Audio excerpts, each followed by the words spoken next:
Scientists agree that the best chances of finding alien life will be on planets similar to ours, and descriptions of extraterrestrials seem to resemble humans in many ways.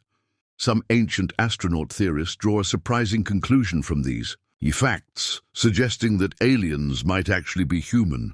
It is odd that many of the descriptions of aliens are effectively humanoid, and this raises an interesting possibility. One idea that's been put forward is that these are not extraterrestrials at all, but they're time travelers from the future.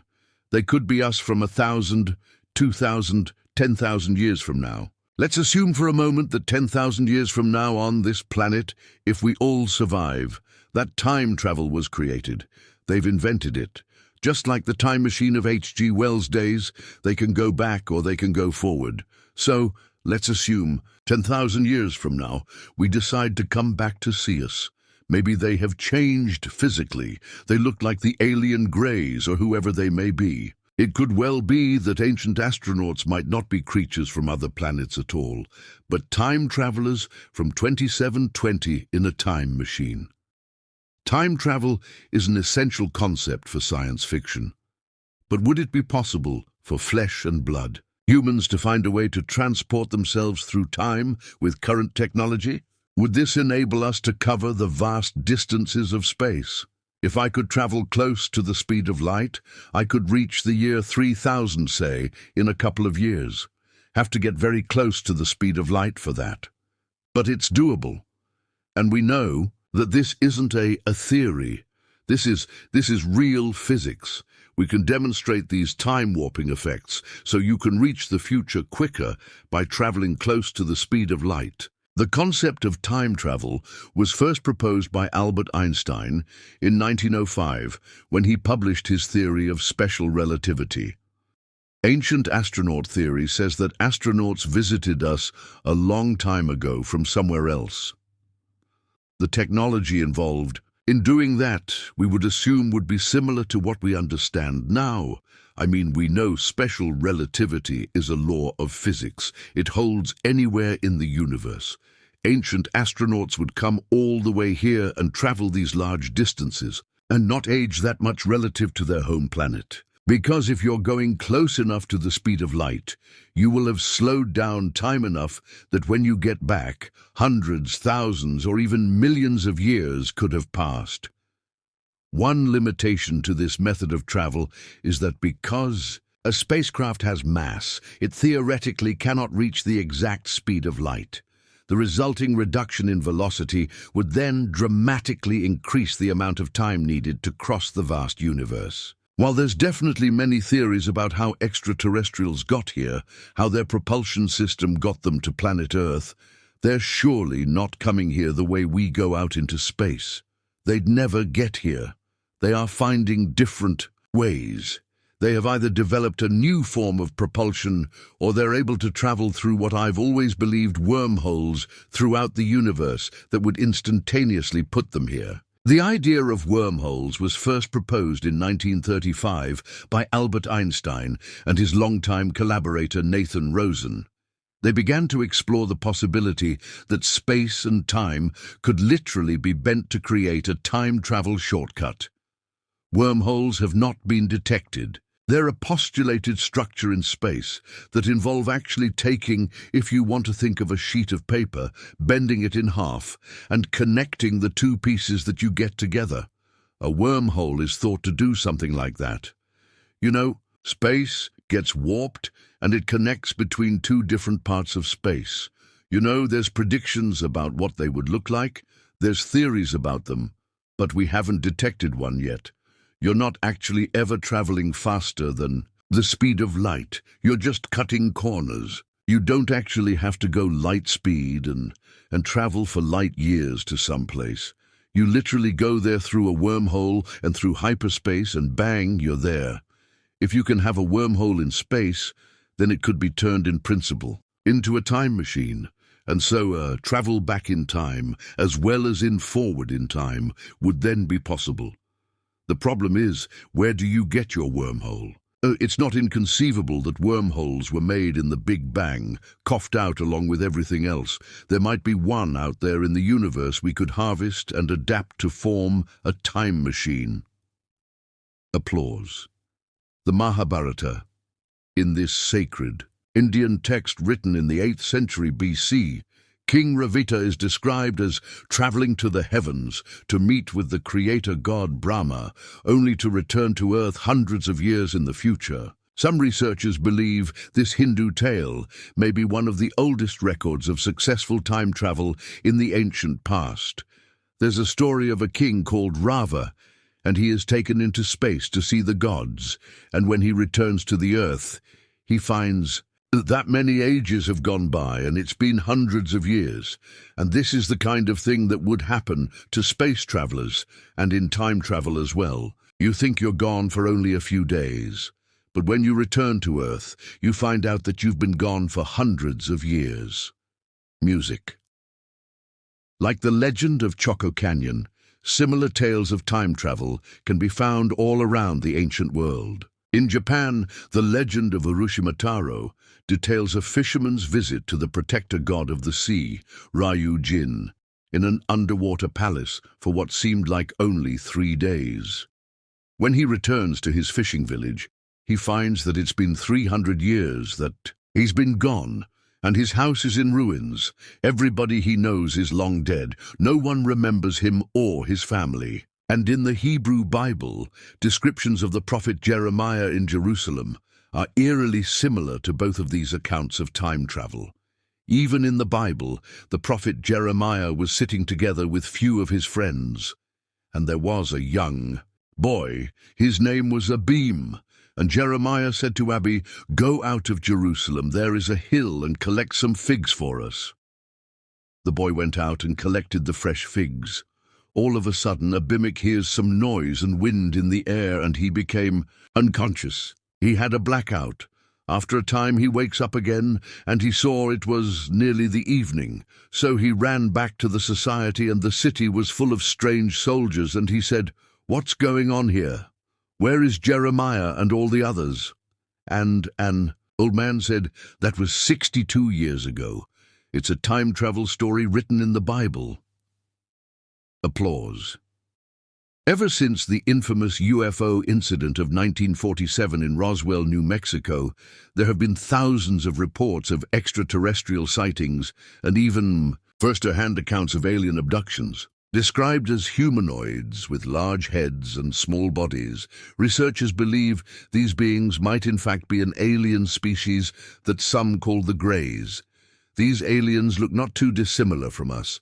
They have heads, they have hands, they have 2 arms, 2 legs, 2 eyes, a nose, a rudimentary mouth.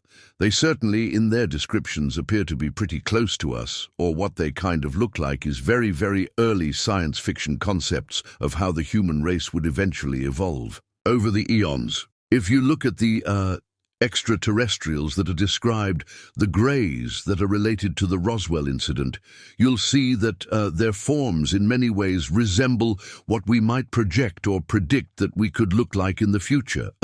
If we became a space-faring race. The Roswell crash in New Mexico, in fact, happened coincidentally close to the birthday of the Egyptian goddess Isis.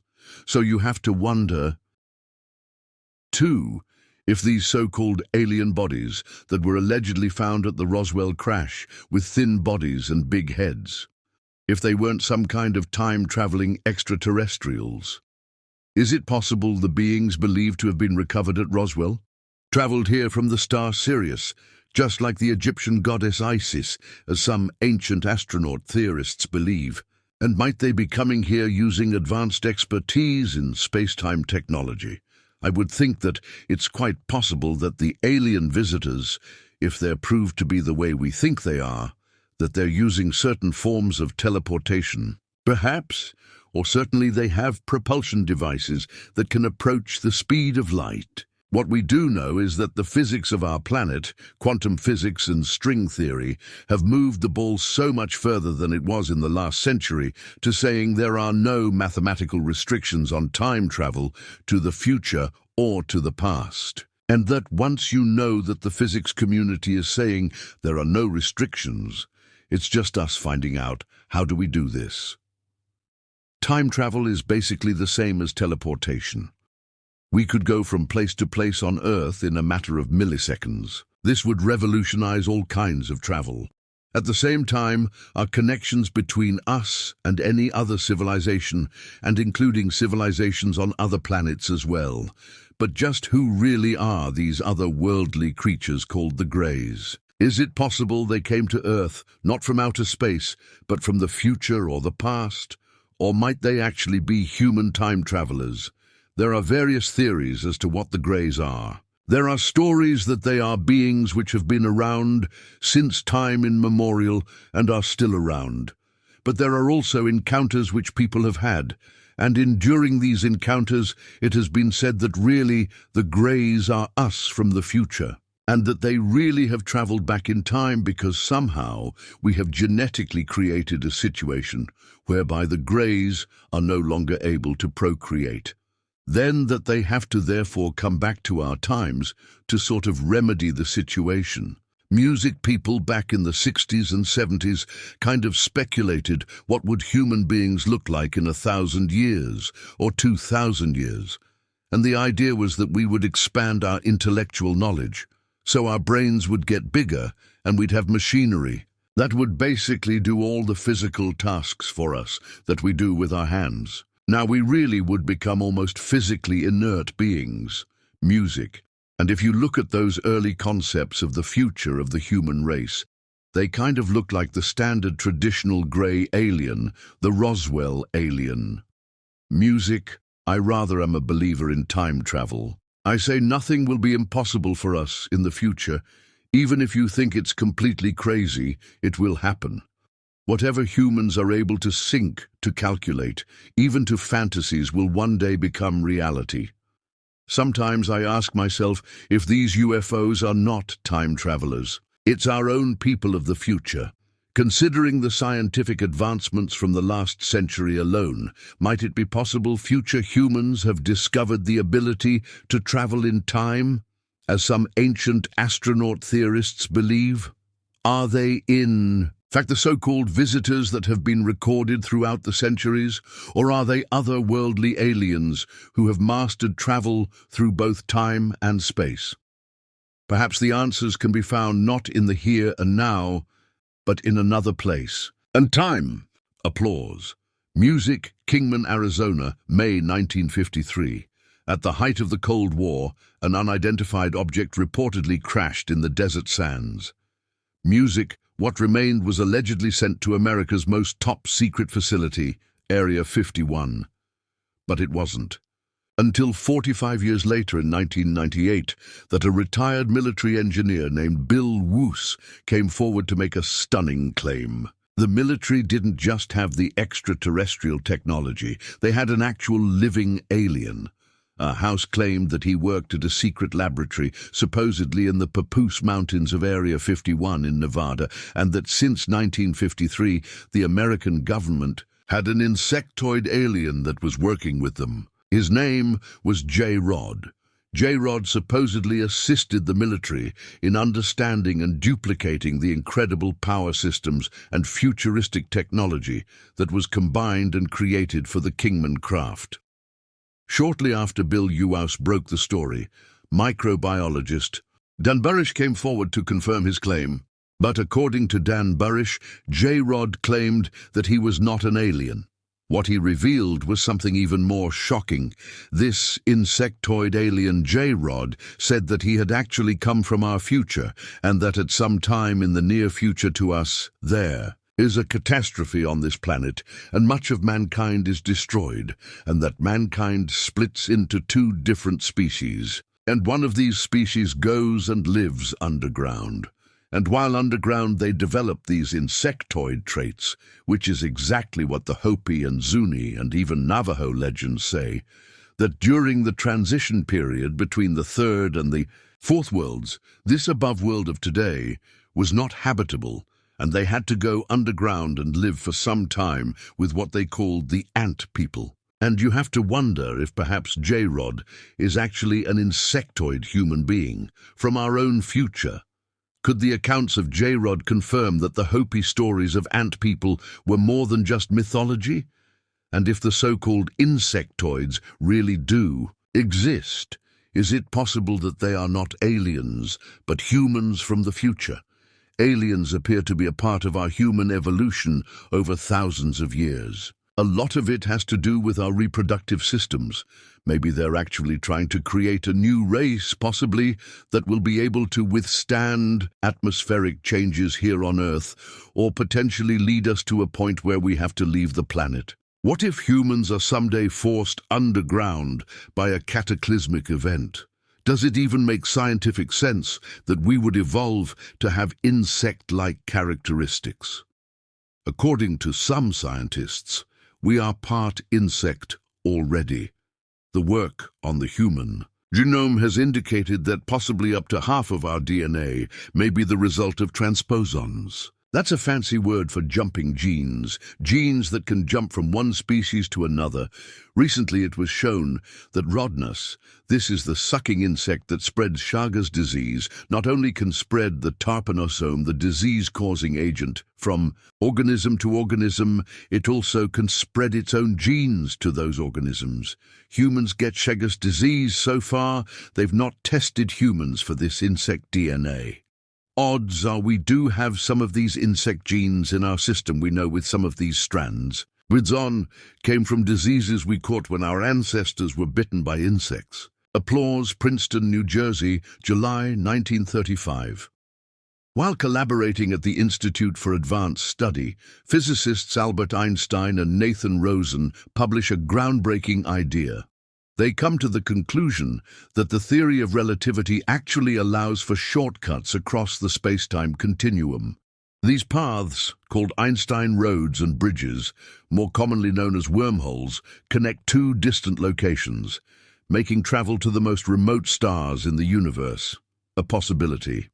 What you're talking about is a structure in space that involves very, very strong bending of space and the connecting of two different parts of space. So if you think of a piece of paper curved around and then punched out and connected from one place to the other, that's your basic wormhole. If we look at the distance from our planet to the nearest star system, it's 4.2 light years away. That means you would have to travel for 4.2 years at the speed of light, which is $186,000 a second, just to get there. The only way really to do that would be by something like a wormhole. While the idea of wormhole travel offers incredible possibilities, realizing this technology poses immense challenges. Scientists estimate that creating a traversable wormhole would require a far greater amount of energy than anything we can produce today. But there is a theory that so-called exotic matter may provide the key to unlocking wormhole travel.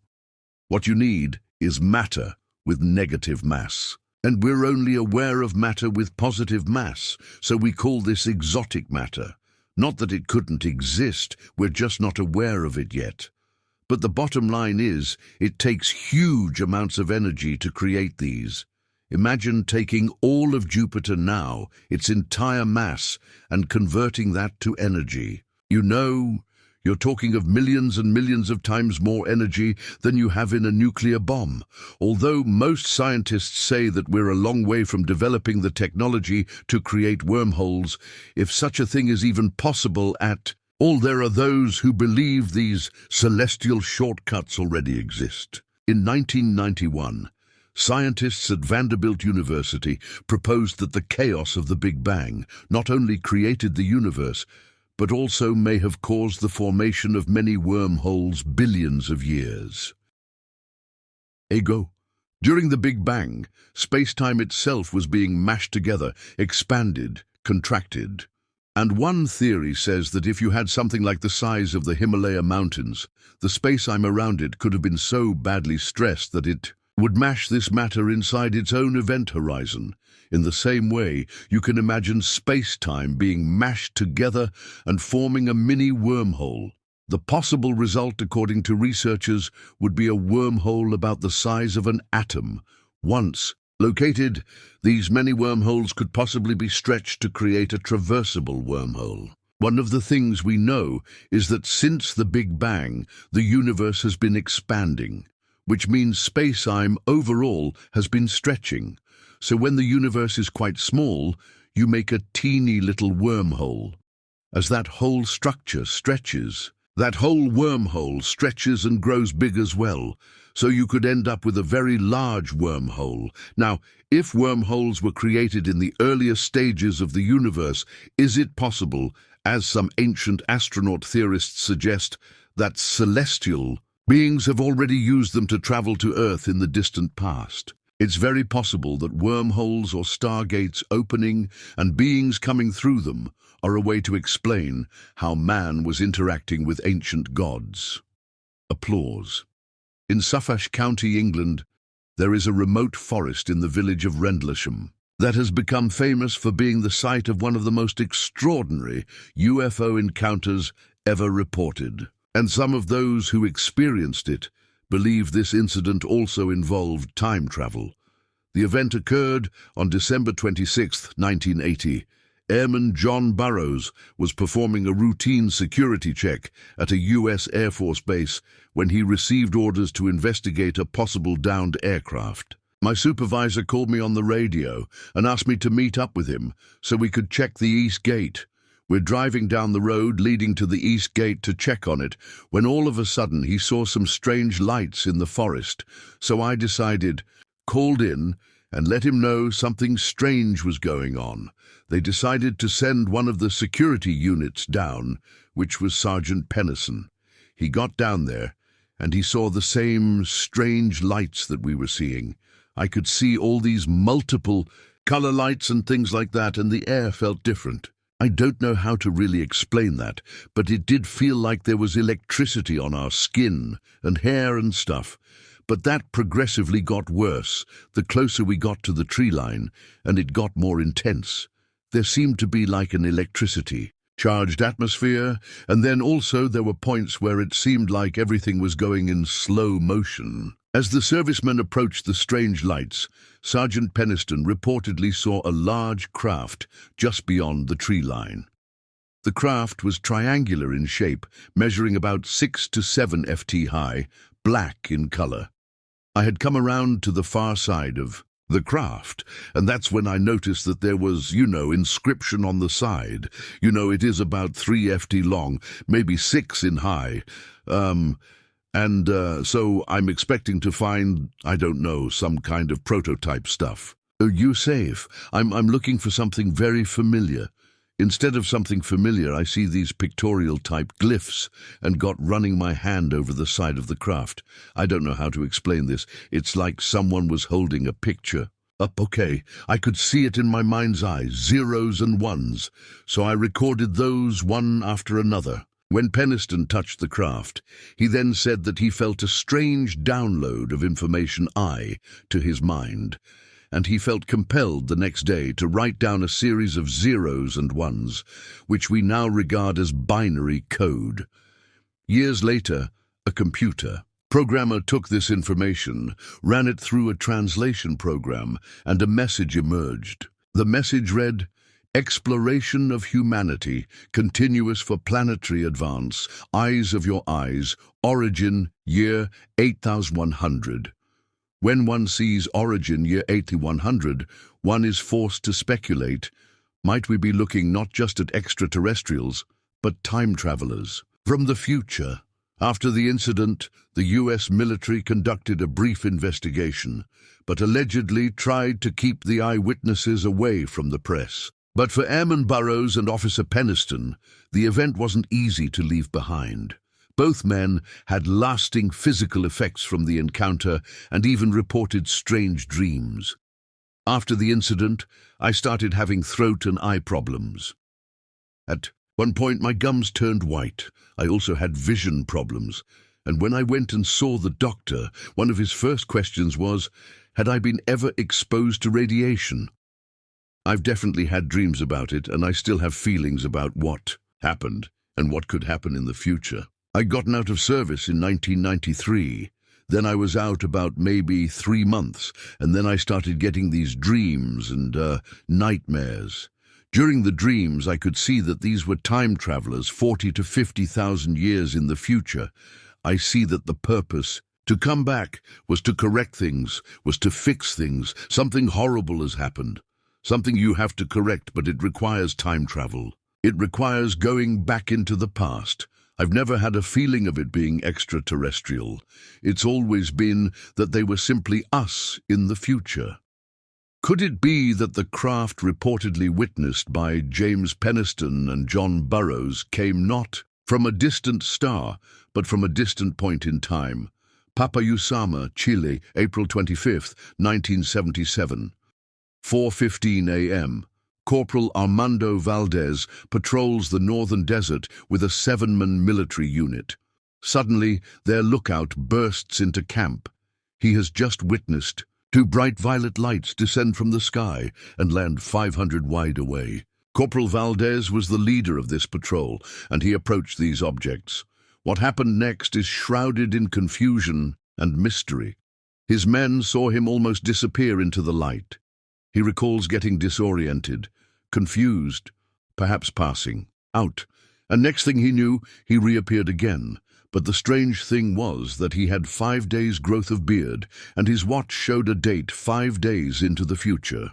Had he somehow been gone 5 days? And yet to all the rest of the people in the patrol, it was just perceived as a few minutes. We were able to interview 4 members of Valdez's squad. We interviewed Armando Valdez, and everyone corroborated that this experience had actually occurred. Immediately following the incident, Corporal Valdez returned to his men on the verge of collapse and uttered an ominous phrase, "You don't know who we are or where we come from, but we will be back soon." Based on the growing number of reports since this mysterious encounter, many believe that they were true to their word. There are so many UFO sightings in Chile. It's a hotbed of UFO activity. And even just in the last 8 years, there have been some significant UFO sightings that the Chilean government has actually admitted to. We see an extraordinary range of cases in Chile, from close encounters through to pilot encounters with UFOs. I think the reason why Chile, to this day, is considered a hotspot of UFO activity is because Chile features one of the biggest uninhabited geographical locations on Earth. The northern part is desolate desert that's virtually unpopulated, and the southern part of Chile is fields and glaciers. It's also hardly populated down there too. There are all kinds of hiding spots, vacant places, on the map where absolutely no one goes. It's an ideal place to hide. It'd be an ideal place for an underground base. Anything that enters our territory can hide. Centuries can pass and no one will discover it. Are extraterrestrials hiding in or even below the uninhabited regions of Chile? And if so, is it their intention to merely observe humanity? Or could there be something more tangible attracting them to this part of the world? Applause. Music, Kingman, Arizona, May 1953. Music. At the height of the Cold War, an unidentified object reportedly crashed in the desert sands.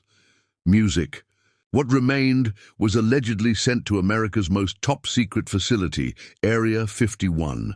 But it wasn't until 45 years later in 1998 that a retired military engineer named Bill Hughes came forward to make a stunning claim. The military didn't just have the extraterrestrial technology, they had an actual living alien.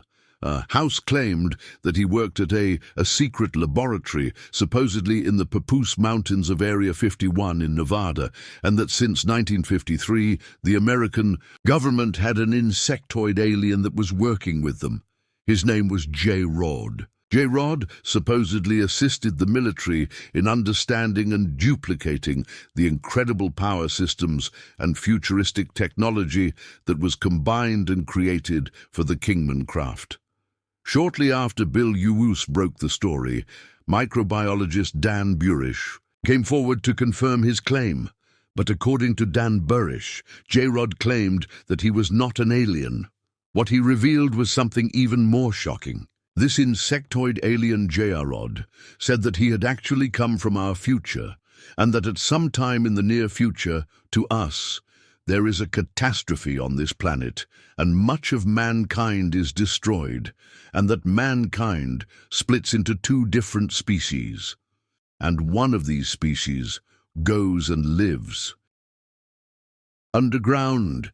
And while underground they develop these insectoid traits, which is exactly what the Hopi and Zoni and even Navajo legends say, that during the transition period between the third and the fourth worlds, this above world of today was not habitable, and they had to go underground and live for some time with what they called the ant people.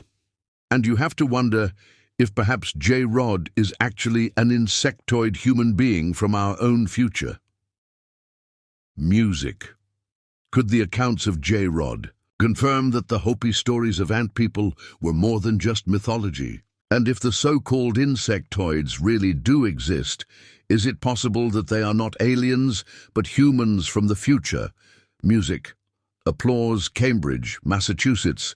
The Massachusetts Institute of Technology is home to some of the world's greatest minds.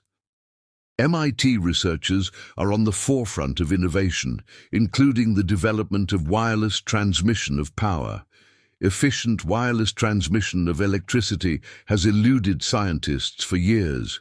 Radio waves, microwaves, and even laser beam transmission of power have fallen short. But in 2007, MIT researchers were able to safely transmit power wirelessly 7 FT across a room, a feat heralded as a first step to cutting the power cord. Incredibly, a world in which all electrical devices would be automatically powered at all times, requiring no charging or wires, was envisioned more than a century earlier by inventor Nikola Tesla. And by some accounts, he was close to actually achieving that goal. The ideas of Tesla for wireless power have only been, briefly investigated by various scientists, and the tests that were done by Tesla in 1899 to 1900 in Colorado Springs verified the fact that the use of wireless was actually possible. Tesla went out to Colorado Springs to see if he could send electricity miles, which is a tremendous achievement.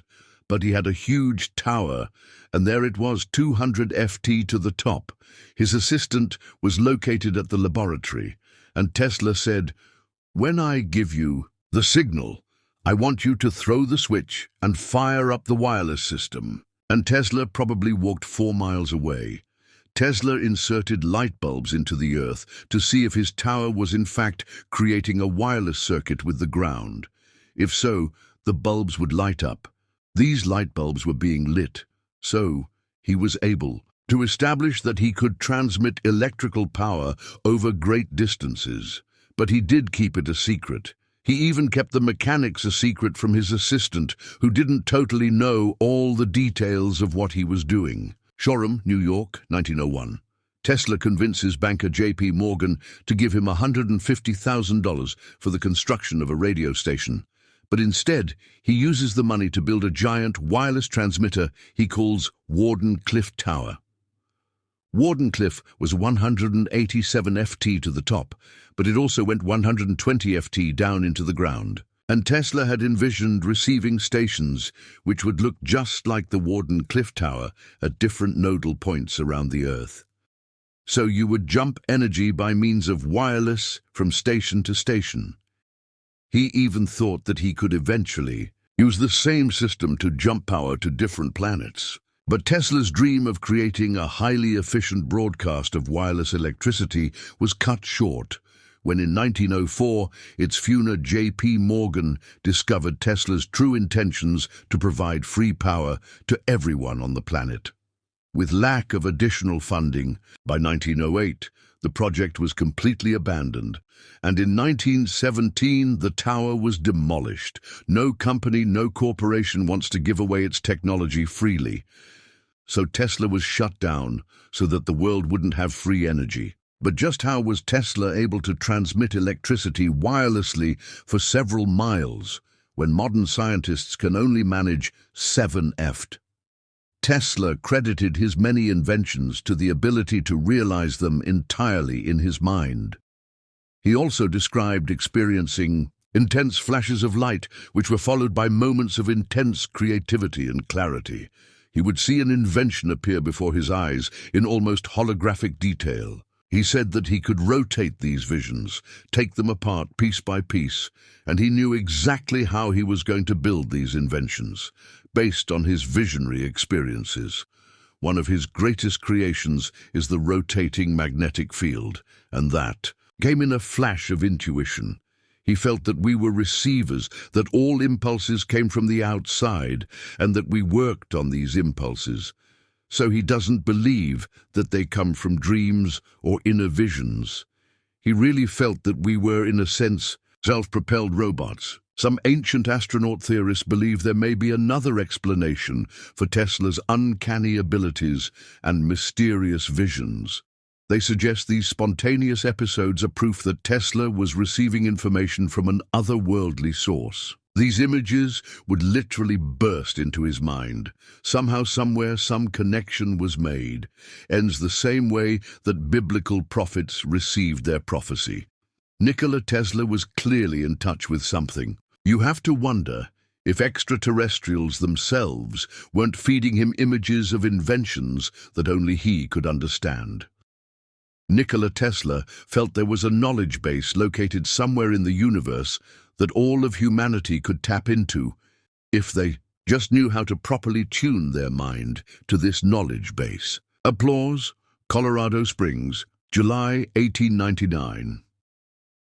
While testing a magnifying transmitter built to track storms, Nikola Tesla claims he received some sort of transmission from an unknown source. One night, he was tracking thunderstorms 600 meters away. But all of a sudden, he heard these beeps, and it was 3 beats in sequence, and so it was mathematical and it didn't make any sense to him. And the more he thought about it, he thought that they came from outer space, perhaps from the Martians. Music. Mars' orbit brings it close to the Earth periodically, about once every 1.8 years, and at one of those close encounters, he believed he was picking up signals from Mars. You most likely had a radar receiver that was sensitive enough to receive radio waves, as we now know, come from galaxies and lots of different extraterrestrial sources. So he interpreted them as signals from ETSs. But perhaps he had an open channel that we really still don't understand today. Tesla believed it's absurd to think we're the only intelligent beings in the universe. If that's the case, where are they in the intelligence hierarchy? And why wouldn't they want to communicate with an intelligent force on the Earth? Tesla reported this otherworldly communication and proclaimed his belief in extraterrestrials in February of 1901 in an article for Collier's Weekly titled "Talking with the Planets." Tesla became obsessed with trying to receive further radio communications from other planets. Based on these transmissions that Tesla was receiving, he developed the theory that this extraterrestrial presence had been on Earth for a millennium, that these extraterrestrials had been controlling mankind from the very beginning. How far did these communications go?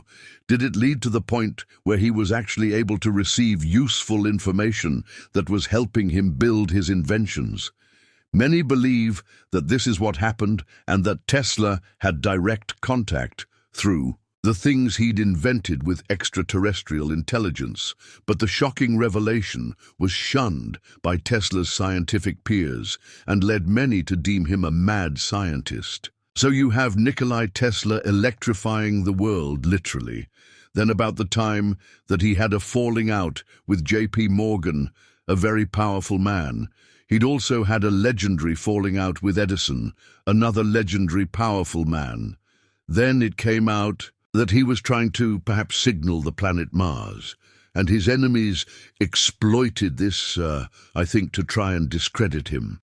Tesla talked about atoms working like solar systems, and that light could work as a wave and a particle.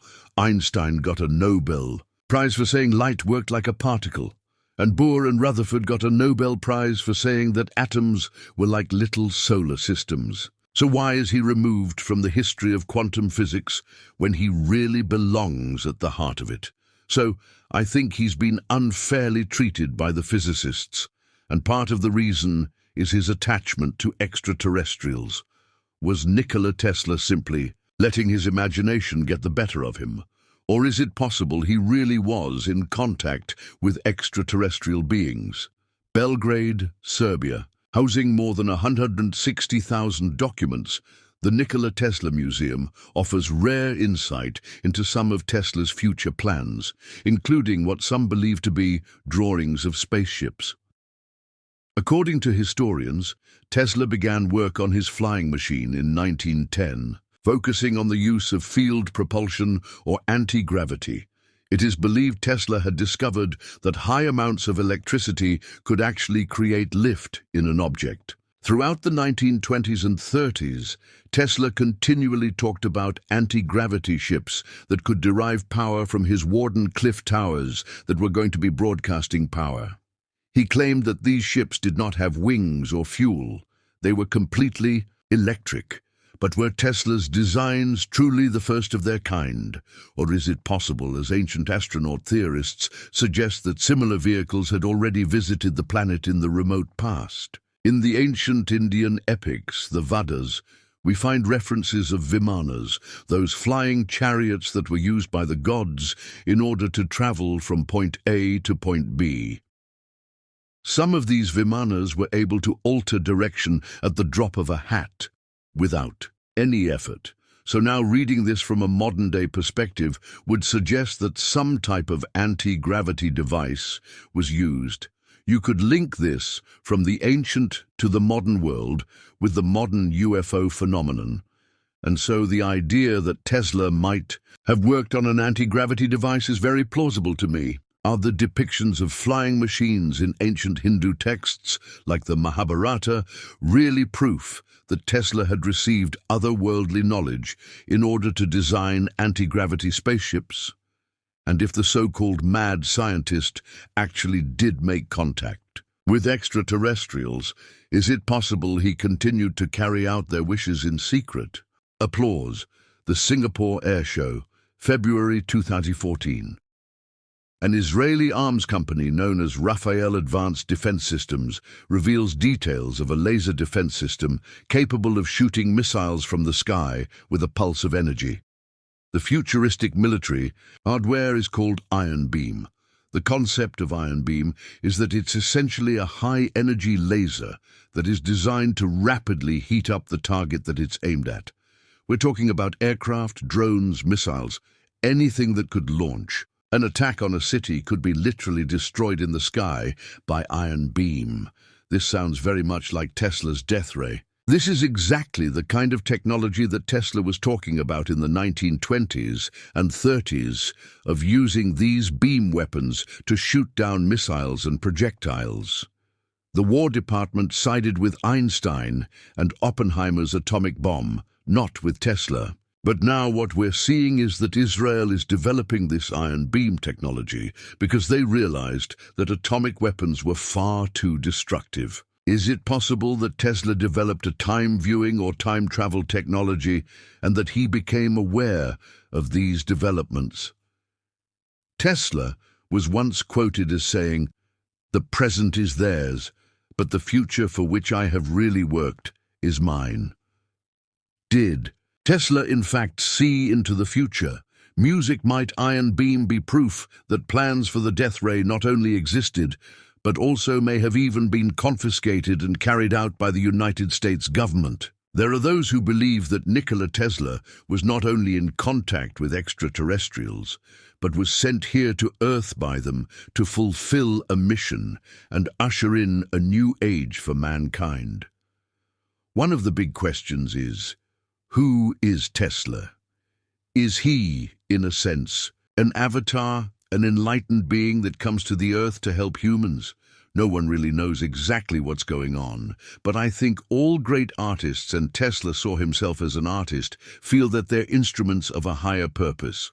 And Tesla certainly felt that he was working along those lines.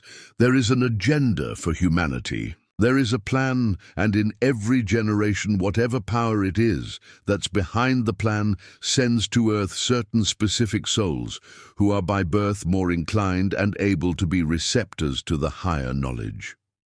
You have to wonder if Tesla was transplanted to Earth by extraterrestrials in order to envision and invent all of these amazing devices. If extraterrestrials put Tesla in place for a specific purpose, did they accomplish what they hoped to achieve? The answer may be no, because if Tesla's technologies had been openly acknowledged here on Earth, we could have greened the deserts. We could be desalinating ocean water with tabletop energy levels. We could have a totally new and different world in which we don't have to pay for energy, in which we have anti-gravity craft, in which we have teleportation technology, and in which we truly have become a golden age here on Earth. That has not happened.